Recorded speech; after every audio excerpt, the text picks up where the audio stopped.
Masayang araw po, mga ka-PL.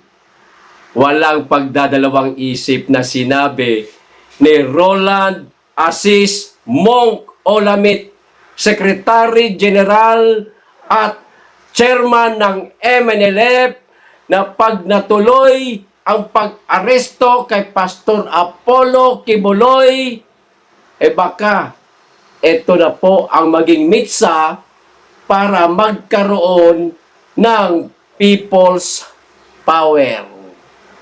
Nako, the Junior. Ayan kasi wala kang imik. Pinabayaan mo lang si Risa Hontiveros na gipitin si Pastor Apollo Kibuloy at ang SMNI, ni hindi ka man lang tumanaw ng utang na loob sa mga magagandang ginawa at naitulong sa iyo ni Pastor Apollo Kibuloy noong nakaraang halalan. Wala kang utang na loob, The Junior. Nako, pag nagkataon, baka ito na ang katapusan mo, The Junior. O ito po ang sinabi ng chairman ng MNLF ng Davao City, mga ka-PL, na si Roland Assis Monk Olamit. Panoorin po natin. Bago po tayo magsimula, makikisuyo sa mga ka-PL, mga ka-DDS at mga kababayan na hindi pa po nakasubscribe. Baka naman. At pakiclick na rin po ang notification bell para updated sa lahat ng upload, at huwag niyo pong kalimutan, paki-like na rin po ang video. Maraming salamat at makikisuyo lang po. O eto na, panoorin na po natin, mga ka-PL. Walang pagdadalawang isip na inihayag ng mataas na leader ng Moro National Liberation Front na posibleng mag-udyok para magkaroon muli ng people power sa bansa ang pagpapaaresto kay Pastor Apollo C. Kibuloy. Si Franco Baranda para sa detalye ng balita. It's a warning kung talagang ituloy nila yung warrant of arrest kay Pastor Apollo Kibuloy. This will trigger people power. This might trigger people power. Hindi man pwede pagtakpan yan. Alam na ng buong mamamayan ng Pilipinas ano ang tama o ano ang mali. Hindi na pwede ma-deceive nila yan.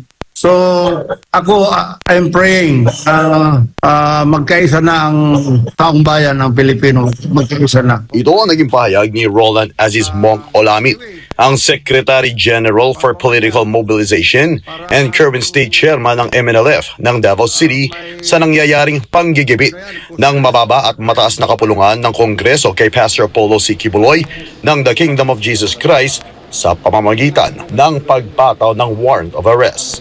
Di lubos akalain ni Assis Monk na gagawin ng Kongreso sa butihing pastor ang kanyang maituturing na unconstitutional na warrant of arrest dahil sa imbes na in aid of legislation ay nauwi ito sa in aid of persecution. Hindi na umano sakop ng mga mambabatas ng Kamara at Senado ang kanilang panggigibit kay Pastor Apollo at sa SMNI na natatanging media na kilalang may lakas na loob na pumupuna at nagsisiwalat ng katiwalian sa kasalukuyang administrasyon. Kabilang sa mga pangunahing nilalabanan ng butihing pastor ay ang CBP-NPA-NDF sa loob ng pamahalaan. Ito ay si Arlene Brosas ng Gabriela Party List, Raul Manuel ng Kabataan Party List at Franz Castro ng ACT Teachers na miyembro sa Kamara. Sa kabilang banda naman ay kilala ang akbayan na ginagamit ng komunistang teroristang grupo sa kanilang mga propaganda na inirerepresenta ni Senador Risa Hontiveros.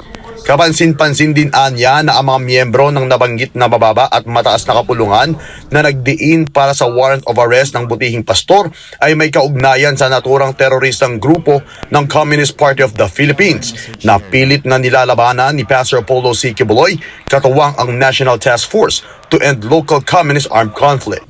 Yung NTF, LCA, alam ng buong mamayan.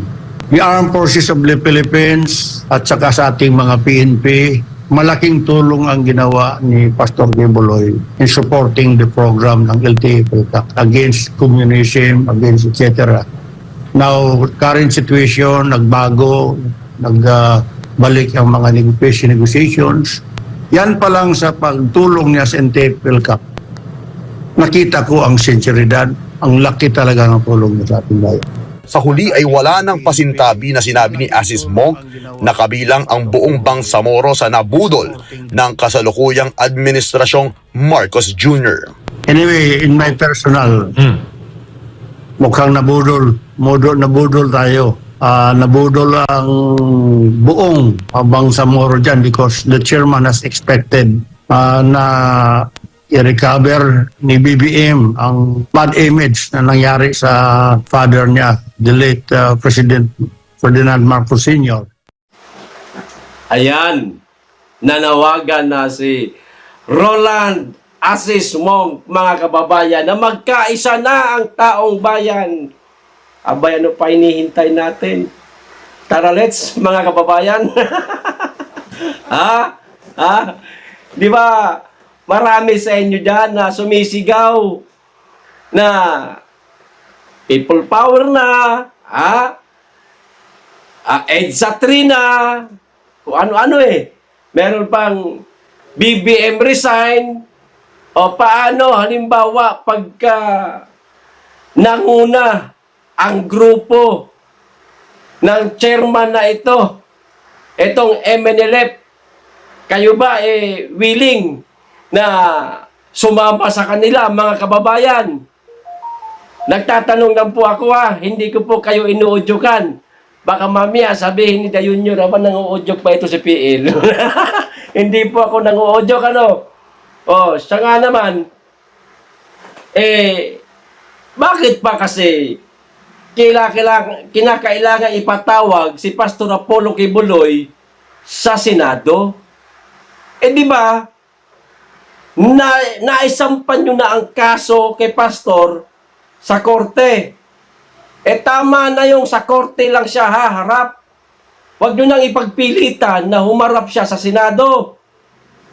Ano ba talagang gusto nitong si Risa Hontiveros? Ipahiya si Pastor Apollo Kibuloy? Pamamahiya itong ginagawa mo dito kay Pastor Risa.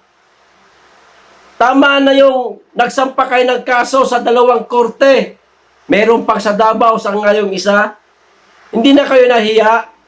Isa ka rin Junior Hindi ka rin nahiya. Ang SMNI, si Pastor Apollo Kibuloy, ang merong malaking ambag. Aminin ho natin. Kasama po ng mga kapulisan at mga kasundaluhan, pagsugpo, paglaban dito sa mga makakaliwang grupo. Nakasuporta ang SMNI, si Pastor Apollo Kibuloy, sa NTFL-CAC. Ayan. Tapos ngayon, kalakas ng loob ninyo na gipitin si Pastor at ang SMNI. Hindi na kayo nahiya. Aminado. Ang chairman ng MNLF, mga kababayan, na nabudol nga sila. Ay akala ko tayo lang ang nabudol. Aminado rin pala sila. Junior, napakarami na talagang dismayado sa'yo. Karamihan nagsasabi na budol, na dismaya sa administrasyon mo. Kaya etong sinasabi ng chairman ng MNLF na baka maging mitsa ng people power itong gagawin ninyong pagpapaaresto kay Pastor Apollo Kibuloy, baka magkatotoo. Pero alam ko, etong mga grabe ang mainstream media magbalita ngayon tungkol kay Pastor Apollo Kibuloy, aarestuhin na, sinampahan na sa iba't ibang korte ng kaso si Pastor, makukulong na, walang piyansa, kung ano-ano. Alam ko, opinion ko lang ito pinagtatawanan lang ito ni Pastor Apollo Kibuloy at ni Tatay Digong. Natatawa lang sila sa inyo. Ganun na rin kami. Bakit? Eh yung simpleng general nga lang na si Bantag, oo, nandito na tayo, general siya. Pero kung babasihan natin sa yaman, malayong malayo si Bantag dito kay Pastor. Ari-arian na maaaring paglipat-lipatan ni Pastor Apollo Kibuloy, malayo si Bantag. Hindi nyo nga naaresto si Bantag at si Tebes, tapos si Pastor pa, aarestuin ninyo. Nananaginip kayo ng gising. Ha? O ayan, Dayunyor, kabahan ka na. Grupo ng MNLF na ang nagsalita. Iba ito pag nagsalita. Iba ito pag sumuporta sa isang tao na alam nilang matino at maraming na itutulong sa mga kababayan natin at higit sa lahat sa bansa. Hindi ito susuporta kay Pastor Apollo Kibuloy kung wala silang nakikitang kabutihan dito sa mama. Eh nakita nila na mabuting tao talaga si Pastor. Maging kami saksi. Sa ilang araw naming pananatili sa loob ng kingdom ni Pastor. Saksi kami sa kabutihan ni Pastor at sa lahat ng miyembro ng Kingdom of Jesus Christ. Hindi aatras tong mga taong ito, Dayunyor, paghunos dili kayo. Rizal Tiberos, baka katapusan mo na ito. Ha? Ano sa palagay ninyo, mga ka-PL? Paki-comment lang po, hanggang dito lang tayo. Maraming salamat sa inyong lahat. Mag-iingat kayo lagi at higit sa lahat, mahalin po natin ang Pilipinas. Be blessed.